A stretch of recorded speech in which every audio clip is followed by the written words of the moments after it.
বন্ধ কারখানা খোলা, নতুন শিল্প স্থাপন, বেকারত্ব দূরীকরণ এবং সন্দেশখালিতে নারীদের ওপরে নির্যাতন তথা আনারুল ইসলামের মৃত্যুর প্রতিবাদে বামফ্রন্ট শ্রমিক সংগঠনের তরফ থেকে অবস্থান বিক্ষোভ এবং অবরোধ কর্মসূচি পালিত হলো।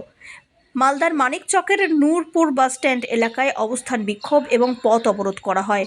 মানিকচকের রতুয়া রাজ্য সড়ক অবরোধ করে চলে বিক্ষোভ, ফলে আটকে পড়ে বহু গাড়ি। উপস্থিত ছিলেন বামফ্রন্ট শ্রমিক সংগঠনের সম্পাদক দেবজ্যোতি সিনহা, আমিরুল সহ বামফ্রন্ট নেতৃত্ব। এই দিনের বিক্ষোভ কর্মসূচি থেকে কেন্দ্রের বিজেপি সরকার এবং রাজ্য সরকারের বিরুদ্ধে ক্ষোভ উগরে দিলেন বামফ্রন্ট নেতা দেবজ্যোতি সিনহা।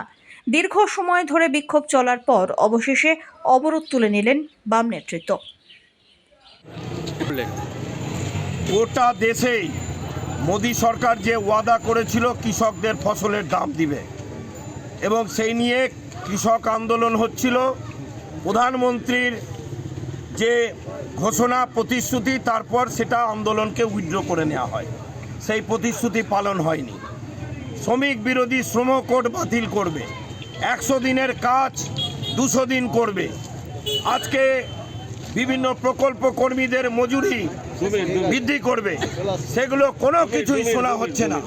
আজকে সেখানে দাঁড়িয়ে যখন আইন অমান্য হচ্ছে, কালকে মুর্শিদাবাদে পুলিশ লাঠি চালিয়ে আনারুল ইসলাম একজন ক্ষেত মজুর পরিযায়ী শ্রমিক, সেখানে এখন আমাদের রাজ্য নেতা রাজ্য সম্পাদক মোহাম্মদ সেলিম তার জানাজায় যাচ্ছেন।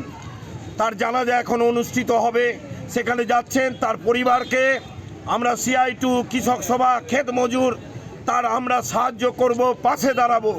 আজকে মানুষের দাবি নিয়ে আন্দোলন করলে মমতা ব্যানার্জি পুলিশ লাঠি চার্জ করে, আর সেখানে গুন্ডা শাহজাহান যে সন্দেশখালিতে বেছে বেছে মহিলাদের উপরে অত্যাচার করে।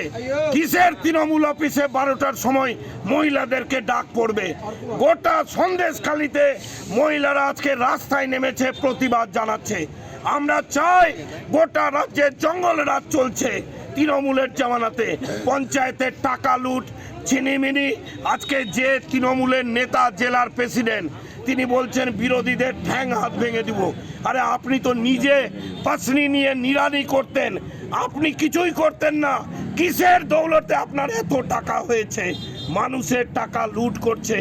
এর বিরুদ্ধে আজকে আমরা নূরপুরে অবস্থান মিছিল এবং রোদ অবরোধ করলাম। আজকে সরস্বতী পুজোর দিন, আমরা বেশিক্ষণ এই অবরোধ চালাতে চাই না, কিন্তু মানুষকে জানান দিতে চাই, যদি অপরাধ বিপদ পুলিশের সন্ত্রাস নেমে আসে, আমরা বামপন্থীরা লাল ঝান্ডা নিয়ে সেইটা রুখবো। এই জন্যই আজকে আমরা পথ অবরোধ, কতক্ষণ প্রায় আধ ঘন্টা পথ অবরোধ করলাম।